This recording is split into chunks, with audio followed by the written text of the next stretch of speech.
rwanisoni Haleluya. narabyaye kandi naranatashe Haleluya. bose mubireba dore naratashe mwese mubireba nabyaye umuhungu nzovu yarampembye.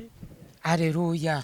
Haleluya koko. Ndagira ngo nibutse abantu bakurikira Nzovu 250 mugomba gukora subscribe, share, like na comment mumwereka urukundo nk'urwo mukomeje kumwereka kandi pe mutibagiwe na Instagram yiwe yitwa Nzovu 250. Sha Nzovu kandi ngende rero njye Liza jya konsa umwana dore umwana wamusize mu rugo kandi nta n'umukozi ufite ushobora kuba wamusize munsi urabizi nta n'inzu ufite kubamo ariko byanganire Imana yatumye ibya neza n'inzu uzayibona.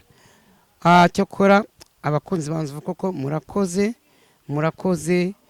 rwose ndabakunda munyereka urukundo mumfitiye mugakora abasubscribe share na comment mutibagiye gukanda nanzojya kugira ngo amakuru abagereho igihe kandi twe ntago turi Imana turi abantu aho muba mwumvise twafuditse mujye mudukosora